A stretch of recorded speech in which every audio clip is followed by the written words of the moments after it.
Samsung Galaxy S26 Ultra versus Samsung Galaxy S25 Ultra speed test. Let's go ahead and begin this video with the boot up in 3, 2, go, and see which one can get there first. What is up, guys? Nick here, helping you to master your technology. And yesterday, we just had an exciting speed test between the S26 Ultra and the 17 Pro Max, with the S26 Ultra coming out the victor in benchmarks, but did lose in a couple of areas. But how does it do versus its last year counterpart? And you can see that it boots up faster. One thing you'll notice is that they did change the camera design. They also kept mostly the same build. It's mostly a similar build. It's just we have now armor aluminum versus titanium. And I could tell you right away, it doesn't really feel that much different, even though it's aluminum. But let me go ahead and let's get on to biometrics now. Okay, guys, so let's go ahead and quickly look at the speed I'm unlocking. Now, both of them do have the same in-display fingerprint sensors, so it should unlock just at about the same clip. And you'll see that's exactly what it does. So no changes there, no fingerprint on the side like you'll find on the Z Fold 7. But let's go ahead and take a look at the face unlocks, and they do have that same effect, essentially flying in, and the punch hole is actually about the same size as well. As a matter of fact, I think the S26 Ultras looks a little bigger. Yeah, I think that punch hole on S26 Ultra is a little bit bigger. I'm not a fan of that, actually. Just noticed that, so that's something I'm going to point out. And my comparison, not a fan of them making the punch hole a little bit bigger, but you'll see getting into the devices themselves are about exactly the same. So when it comes to software, we are running the One UI 8.5. We are running One UI 8 over there on the latest patch. However, they're still in the beta process, just about to launch soon, the One UI 8.5 for S25 Ultra, but it's available already here on the Galaxy S26 Ultra, and while it changes up a few things, it generally performs about the same, so we can still do this speed test. And if you want, I could run a second episode when the S25 Ultra does get the newest One UI 8.5, but you could see very fast to scroll through. Samsung was already doing that pretty well with One UI 8 last year on the Galaxy S25 Ultra, and it's gotten better with subsequent updates. So overall, very fast, speedy on both phones. And let's get on to the app test. You guys can see every application is closed out for both phones. So I did have to put both phones in a case to avoid rocking on the table. The S25 Ultra has a slight one, doesn't cause a major issue, but this S26 Ultra has a pretty severe rock when placed flat on the table due to the camera island and then reducing the thickness of the phone. So let's go into calendar on both phones, and they launch exactly the same as we pull down. Pretty much the same performance there. We're going to swipe out. We start out with basic apps, so those wouldn't change much. You are going to see some differences in software, though, as when we go through these, they kind of change the look there on One UI 8.5. I definitely like the newer look better. We'll swipe up out of there. We'll go into calculator on both. And we moved the S25 Ultra slightly, but you can see essentially same performance there. We'll go into Play Store on both. Exactly the same launch there. And we're going to go over here to top charts. And you might already be thinking that before you do this upgrade, you're going to get about the same performance. And so far, you would have been standard correct. But let's see if that remains as we get on. So the S26 Ultra, faster to load the weather application there when scrolling through both of them, LTPO 1 to 120 Hz displays. Let's go over here to ChatGPT on both. Faster on the left by a little bit. And AI should be better performing on the left. You'll see that was about the same for Gemini. We'll go into Copilot on both. And that was a bit faster on the S26 Ultra. We'll go into Groupon. A bit faster on the left, so we're starting to see in some third-party apps a slight launch speed improvement to the S26 Ultra, but it's very, very small. Nothing substantial in the way of speak up to speak of. We go right there. That looks pretty good. When swipe up out of here, and privacy display is off, just so you guys are aware of that. We'll go into X. And I think S26 Ultra, although I might have clicked that a little faster on the S26 Ultra anyway. Let's just go into Google News here on both. A little bit faster on the right. And we'll go into technology on both. And there we go. As we scroll through, both of them have that same scrolling speed. And we'll swipe up out of here. So if you're noticing so far, S25 Ultra might be the value pick right now. And if you're not doing a trade-in for S26 Ultra, because, those phones are going to come down now, and you could see you're going to get about the same phone experience here. So S25 Ultra now becoming an amazing value. This is what I like about as the market matures and phones get better.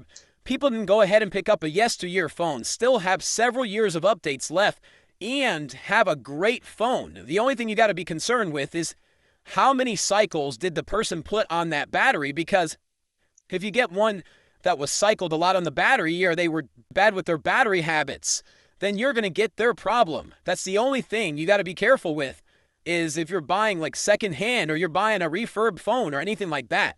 Let's go into RTS and we'll see what happens here. And looks like exactly the same. I was feeling this when I was using the S26 Ultra for the past couple of days so far.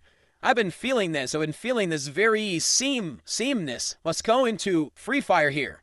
That's not a bad thing. I called the S25 Ultra the phone of the year, but for those people who have been looking at Samsung as the innovator for all these years and kind of wanted to see, always see Samsung bring more to the table.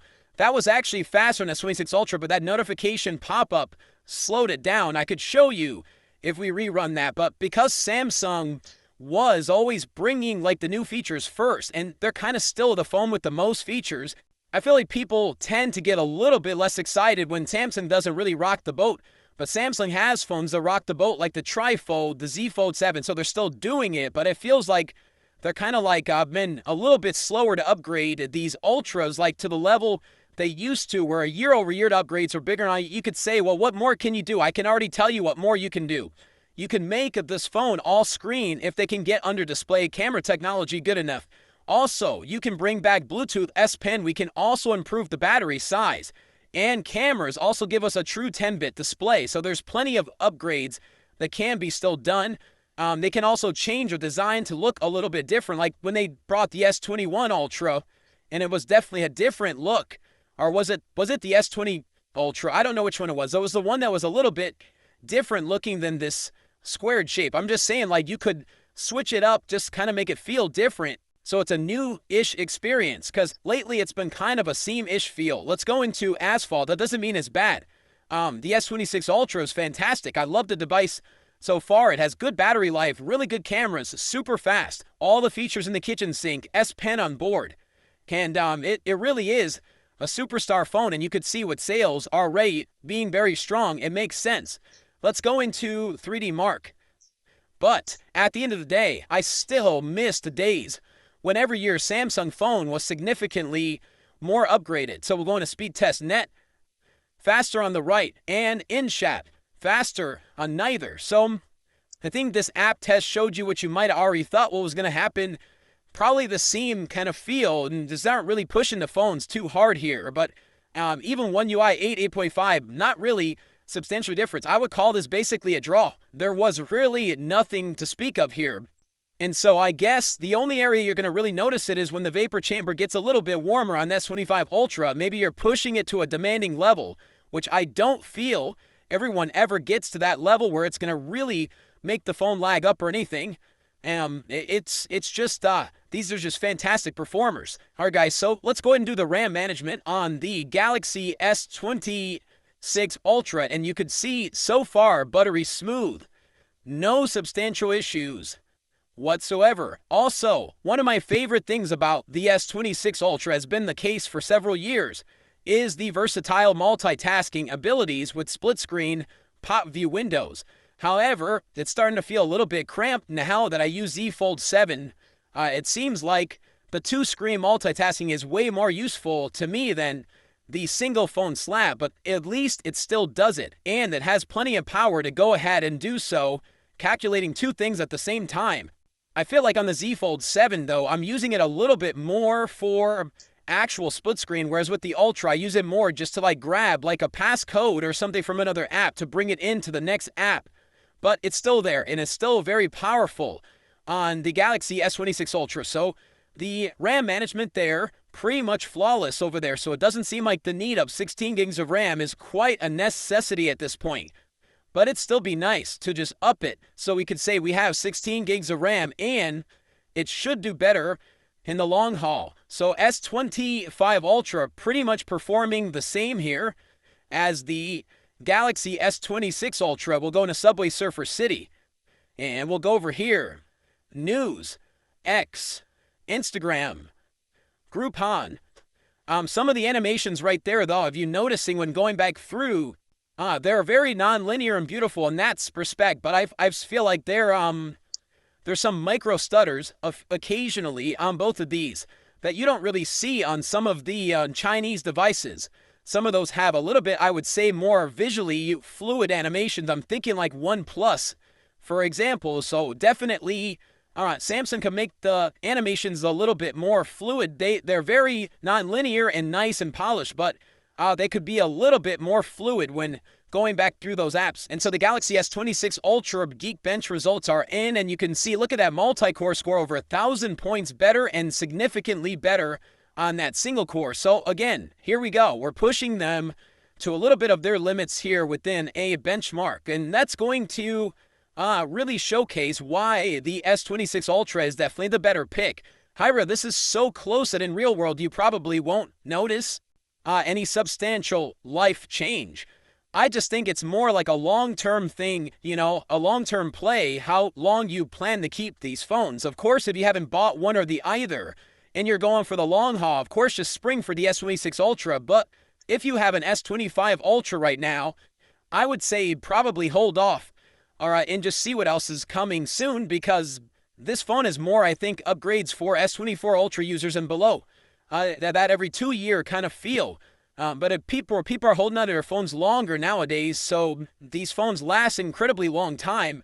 The S25 Ultra feels nearly like the same product.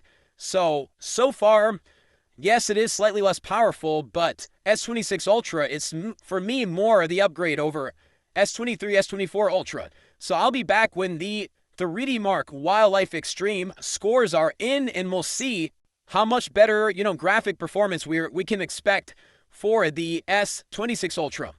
And so this is such a small difference here. 37.39 FPS. Average frame rate on the S25 Ultra, 34.61. Now, if you look at the overall score, it's only a little bit. If we go down, this score is better than 95% of devices on the market. The S25 Ultra is over a year old, and it's still faster than 95% of phones on the market today. You'll see right here, 96% of devices on the S26 Ultra. So you're not getting the S26 Ultra for just pure performance upgrade. You'll be getting it because you want that privacy display. You'll be getting it because you want the newest AI features, the newest camera, but the same battery size is something. So I think a lot of people going from S25 Ultra to S26 Ultra are really going to be those people who just want that massive trade-in value, and they just like to be on the latest and greatest. Doesn't mean they're necessarily getting it because they expect some massive upgrade in the actual speed. So let's go ahead and see, but I still like to do these. Let me put this phone over here on the Seam Wi-Fi server here, and that one is pulling in near 1,000 down. So we're on the same over here now, 1,100 on the download. And we'll go ahead and see what we pull on the upload. 4142. Not the fastest, the fastest uploads speeds in the world, but pretty fast download. But generally, you can see very strong. I always praise the S25 Ultra for having some of the best download, some of the best, network performance. And I don't know what's happening here. That's strange. They are on the same Wi-Fi network. Hold on, let me make sure of that. Yeah, absolutely. Same Wi-Fi network. So, I don't know what that's about. On the Seam server, I'm going to actually run that one more time because I don't think that's an accurate result on that download, but we'll see. And we'll go ahead and run that one more time, and we'll see what happens, because if you looked at my previous video, hold on, what's going on here? Close that out and open it again. My previous video, the S26 Ultra was giving me like 1,200 down the download. So here we go. Yeah, see, that's what I'm talking about.